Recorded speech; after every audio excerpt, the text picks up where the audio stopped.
François-Michel Lambert, bonjour. Bonjour Stéphane Salor, bonjour, je suis Charlie, bonjour Reporters sans frontières. Et bonjour aussi à la Journée internationale de la liberté de la presse qui s'étale sur ce week-end des 2 et 3 mai. Et cette année, le collectif d'organisation, Web 13 TV, Provence Plus TV, l'ensemble des médias qui nous ont soutenus toute la journée a choisi de se mettre dans la librairie Goulard, ici au cœur d'Aix-en-Provence, le lieu de la connaissance, de l'expression, le lieu de nos libertés intellectuelles, pour célébrer ce moment avec une certaine solennité. On vous remercie d'avoir répondu présent à notre invitation. Plusieurs questions, la première notamment sur la place de la France qui est quand même assez intermédiaire dans le classement international des pays par rapport à la liberté de la presse, une 38e place, un petit peu en queue de l'Union européenne. Comment vous l'analysez ? Ouais, ça pose question, mais je pense qu'au-delà, ça d'ailleurs renvoie à la situation dans notre pays où on a une extrême droite qui commence à s'autoriser beaucoup de choses. Et hier encore, lors du défilé du 1er mai, on a vu ce que je croyais ne plus jamais revoir dans notre pays, des milices qui se permettent de pénétrer dans un hôtel pour empêcher une expression publique, que je trouve d'ailleurs artistique, au-delà du sujet, je trouve que c'est relativement artistique. On se retrouve avec une droite très dure qui nous raconte la longueur de la jupe, si elle est trop longue, elle devient ostentatoire. Il faut la raccourcir, non, ils les trouvent trop longues. Et donc ils disent qu'elles sont des signes religieux. On se retrouve avec une société qui se bloque de plus en plus. Et ce qui est important, c'est de pouvoir redonner un souffle, une liberté. Et il y a certains médias qui nous aident. Je pense notamment à des médias papier et dans notre région, qui m'égratignent, moi député, souvent, mais qui aident à avoir cette respiration. Et je pense que ça fait partie du service public. Donc il faudrait qu'il y ait une réflexion pour qu'il y ait une ouverture. Cette question de la concentration économique, elle est centrale dans l'analyse de la pluralité par Reporters sans frontières, mais aussi par tout un chacun qui regarde la composition des groupes de presse. Vous êtes parlementaire, vous travaillez bien sûr sur les questions de sécurité intérieure, inévitablement, sur le statut de la presse. Quel est le message aujourd'hui dans le cadre de la discussion sur ces éléments fondateurs, constitutifs des libertés publiques et de leurs évolutions dans le cadre de tout ce qui peut guider également en même temps la lutte contre le terrorisme, sécurité d'un côté, liberté de l'autre. Quels équilibres nouveaux inventés dans notre démocratie ? Effectivement, et il y a des équilibres nouveaux à inventer. Il y a une loi, la loi renseignement actuellement, qui pose question, mais qui répond à une attente forte de nos concitoyens. Est-ce que c'est la bonne réponse ?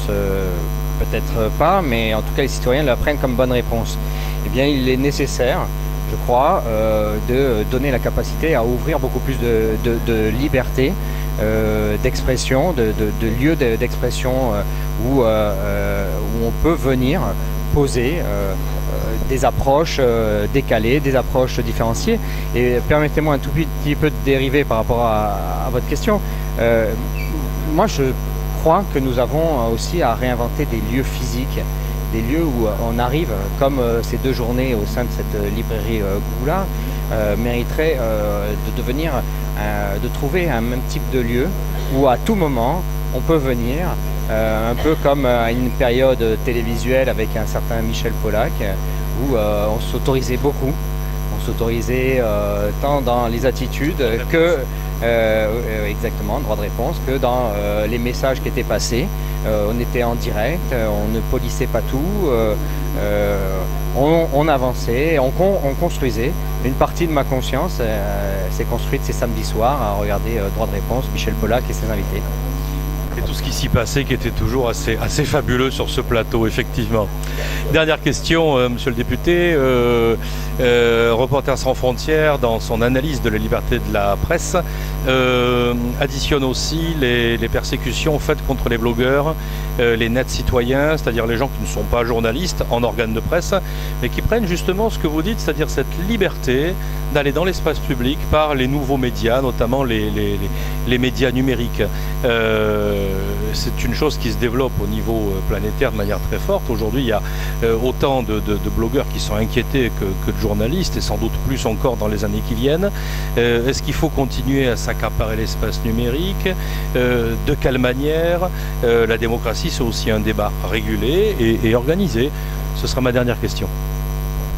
Ah oui, c'est ce que me donne espoir, c'est que ces nouveaux outils qui sont devant nous nous permettent d'offrir des fenêtres, des respirations qui sortent de certains dogmes. D'ailleurs, peut-être une partie de la crispation de fondamentalistes sont dues au fait qu'ils ne tiennent plus l'information seule et que d'autres ont cette possibilité de diffuser une information différenciée.